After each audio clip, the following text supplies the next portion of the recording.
4th edition of CISO Conclave Awards 2022 in collaboration with our presenting partner IBM. This event is co-presented by Microsoft. So before we begin, I would like to thank our platinum partner, Velox, our gold partner, NetWitness and Acronis, our silver partner, Seclor, our cyber security partner, Fortinet, our exhibit partner, Remote Desk and Aquila Eye, our television partner, CNBC TV18, and this event is conceptualized and curated by UBS Forums. So ladies and gentlemen, to present the opening remarks, I would like to invite Mr. Viswanath Ramaswamy on the stage. Can we have a huge round of applause for him, ladies and gentlemen? Okay, good morning everyone, and thank you very much for inviting me, and thanks to the entire gathering as well. It's indeed a delight for me to be here on the stage to kick off and kickstart the 4th edition of the CISO Conclave, and a very, very warm welcome to all of you. And I'm sure many more people are going to come. So probably the next 10 or 15 minutes, what I wanted to take you through is set the context for the rest of the day. I'm sure there are a lot of other distinguished speakers who will come out here, and there are going to be a lot of fireside chats and panel discussions who will be taking you through the course. And I'm not going to talk to you about the technical part of the security. I'm sure a lot of you are experts out here. But I just want to give a backdrop in terms of, in this era of what I would call as a super highway of digital transformation, and some of the studies which IBM has really done in the recent past, and if all of you have not read the latest IBM survey which we did on the cost of data breach report, I would strongly urge you to go through that, and it's a very insightful one with a lot of samples of surveys which have happened within India, and they kind of put a lot of alarming inputs out here. So when every organization, be big, small, could be in any segment, any vertical, the challenge with most of the organizations, in all my experience when I talk to many of the clients in India across various industries and segments as well, is there are fundamentally 5 challenges which broadly most of the organizations face when they embrace on this digital transformation or the hybrid cloud journey. The first one I would say is the architectural challenge. You have a lot of legacy stuff. How do you kind of put a single pane, integrate them together, modernize those stuff? That becomes a challenge by itself, right? So you have a lot of legacy, you have to embrace the new, you have to accelerate the business. So that becomes the first, which is the architectural challenge. The second one is actually the people's and the operations challenges, right? So you have a set of people within your organization who are skilled, who are proficient in a particular space or a particular technology or a particular process. How do you kind of go over time into transforming the people in operation and process into embracing the hybrid cloud and digital journey? And that becomes a very, very critical challenge, because it's to do with the culture of the organization, it's to do with the mindset of people, it's to do with re-engineering the process. How do you infuse a single pane of a dashboard to get these operations seamless as well? And the third one is actually the financial challenge. And financial challenge, mind you, is not just about cost or price, right? And as I would take you through a few of the charts out here, every organization is going through multi-clouds, right? It's but natural that they're not going to be dependent, none of you are going to be dependent on just one form of public cloud or just on-prem, but it's going to be a combination of multiple of them. And which is where it becomes very critical in terms of the cost economics around operating this. Do you have a single pane of glass which can actually show to your finance community that which is the most optimal way of operating in this environment, right? Is 60% better to be having it on public clouds and multiple of them, and 40% are on-prem, or within the public clouds, which is the most suited? So it's kind of multiple equations and multiple variables which come into play, and a lot of AI operations really come into play to solve this financial challenge. The third one, the fourth one is, I would say, is the ecosystem or the partner challenge. Now, all the organizations, be it in retail, be it in banking, finance segment, insurance, manufacturing, discrete process industries, and so on and so forth, today are in a position or are on a journey where the businesses cannot survive without embracing the new age ecosystem or the new age partners. You could be a retail organization. You would need to have embrace with a lot of new age companies who would build technologies for you to advance your business. You could be in the banking, embrace with hundreds of fintechs who would be running various operations, and that becomes another challenge in terms of how do you ensure that all this ecosystem and partners really embrace with one common objective of your client experience and success, right?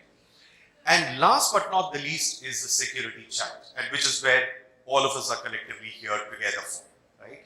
And we'll go a little bit more deeper with why security challenge becomes very, very pervasive, and it's not a static motion, but as and when you accelerate on this highway of digital transformation, the kind of speed at which you have to address the security challenge becomes of immense importance, very, very critical. And probably some of the things which I would like to share today is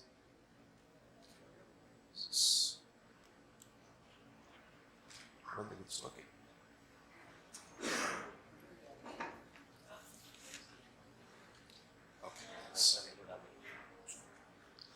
Okay, so this, just to give you a backdrop in terms of a recent survey which was done, and it's pretty recent as well, that Asia as a geography has been the most attacked geography in the whole world, right? Various forms of attacks, and you would see on the right hand side table, I'm not going to go through all of them, but the top three you would see there: server access, ransomware, data theft.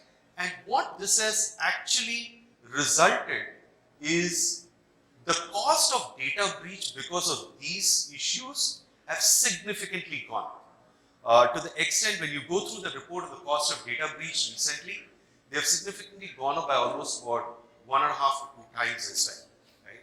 And the number of incidents and attacks have gone up significantly as well, and you will see in a minute. But the most attacked, if I zoom in into the segments where it was most attacked, was almost about 30% of it was primarily in the banking and insurance space, and about close to about 29% in the manufacturing space. So approximately about 60% across these 3 segments in Asia per se. And even more revelation was, while Asia ranked #1, India was on the top of the charts in terms of the cyber attacks as well. So, which means this is like call of the hour that all of us collectively as leaders of security leaders in your respective organizations, it becomes imperative of how you ensure that you're agile and nimble to take care of these and what's the ramifications, right? So you also see about 26% attacks gone up in 2021 from the 25% what we observed in 2020.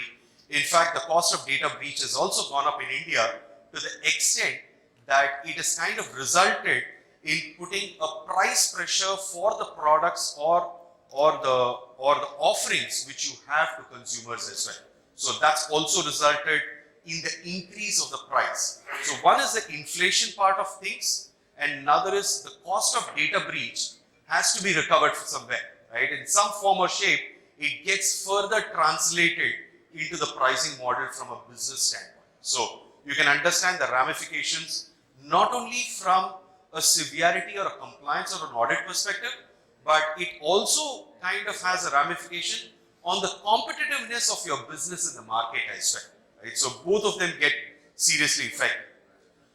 So when we look at the current security challenges from this report, right, some of the security challenges which we have seen, and this is again from the same cost of data breach report, pretty much close to this, more a global statement. But when we look at the India figures for this, we are no different. We are hovering around the world averages. If you look at the volume and the complexity of attacks, it's about 300 plus days to actually identify and contain the data breach in India. It's, to be precise, it's almost about 295 or so is approximately the time. And this is significantly increased. And we also know that with all the regulations which are coming in, especially in the banking fraternity, that we need to identify the attacks. Probably the new regulation which is coming in is more likely like 72 hours and some 6 hours which are likely to come in, but this is a kind what we are seeing today, and this is a big challenge. Second is on the skills. While cybersecurity and security is a hot topic everywhere, the demand and supply equation are not really talking to each other from a skill standpoint and the people standpoint. And I'm sure most of you would be facing it in your respective organizations. We as IBM do run huge SOC services within our organization as well. And probably some of my colleagues will be coming up on the stage later, would be talking more about that. And this is a serious challenge. Almost about 3.5 million cybersecurity positions are still open out there globally. And almost about 20 to 25% of this is pretty much in India, right? So you can see the kind of skill gap and the demand supply for these positions which are kind of widening by the day, and this is the second challenge. Last but not the least, of course, expanding the compliance and the regulatory requirements, especially for the banking and the BFSI segment or the FSS segment. This becomes even more stringent as and when regulators start imposing more and more stringent measures to ensure that they do not breach the compliance requirements. It's about 72 hours to comply of a mandatory breach reporting to the GDPR, right? So on the backdrop, you have one, identifying the threat. Second is the skills gap. And third is how do you comply to the regulatory norms laid out for your respective industries and verticals. So broadly 3 challenges, right? So when you look at that, when you look at that, as I said earlier, we are on a super highway of, or I would say a freeway of digital transformation. There are no speed breakers, there are no speed limits. And if organizations don't go at that accelerated pace, they lose out in the race in the process to your competitors, right? And when you look at why cybersecurity becomes even more important, again, some of the data points which we had from our study is compounded by these 4 broad elements, right? To the point what I made that every organization, whichever organization you represent, primarily is on a path to hybrid cloud. You're not going to have one public cloud, you're going to have multiple of them. And there are only 20% of the applications or workloads which are there on public clouds have moved to cloud, which means there are about 80% which could be scattered, and most of them are on-prem. At some point or time, this ratio could become 50-50 or probably 60-40 or 90-10, depending on the organization where you come in from and what industry you represent. So that's going to be one impediment which means you're exposing the organization and the processes and the workloads and applications and data more and more exposure, right? So that's one exposure point. The second exposure point is the explosion of the data itself, right? So it's a corollary to the first one, right? The more you generate data, and on an average we are the kind of data which we are talking about is almost about 53 terabytes per year per person, right? That's per employee per person, right? So you just multiply by the number of people on an average in your organization, and this is a massive explosion, which means the exposure of this data is even more, and more security is required. So this is the second inflection point. The third, of course, is, I'm sure some of you will be talking a little bit more in detail, is kind of what pandemic has done to all of us, right? Where you have a kind of a hybrid work culture. You have a lot of people working from non-office locations or working from home or from remote places. And that percentage of mix has significantly increased, right? And it's a no-brainer. I'm sure all of you have experienced this. And I mean, while the stats could be 159, for some it could be even more. So almost about 2.5 times increase, right, of the number of people who are remotely working and doing the jobs what they were earlier doing in a secured office environment, right? So again, you have an exposure out there as well, right? So the third exposure which really comes in. And last but not the least, With the onslaught and with 5G coming up very soon to all of us, right, to consumers across board, the number of apps and edge devices where you would collect data and you need to secure data and you need to run apps on the edge is just going to increase by the year. We are already seeing the devices going up by almost 3x. I won't be surprised next year when we talk, this number would be almost about 5x as well. Right? I wouldn't be surprised while the predictions are more like 2025, but I would personally say that I wouldn't be surprised if this number goes up to 5x same time next year. Right? And that's the onslaught what 5G and edge computing and edge cloud is really doing to us. So this becomes the fourth exposure point. Right? So if you look at your own organization, probably all of them are relevant. Some of them will have a larger weightage. Some of them could have a lower weightage of exposure. But fundamentally, these are the four exposure points which you would really have. And the question is, how do you ensure that you are covered as an organization to all these four exposure points? And that's where I would leave you with some parting thoughts. One, from a cybersecurity standpoint, it becomes very imperative that, hey, by just having a SOC and having some services and putting some basic platforms and tools in place does not address all these four exposure points in totality, right? That is like the basic foundation you have.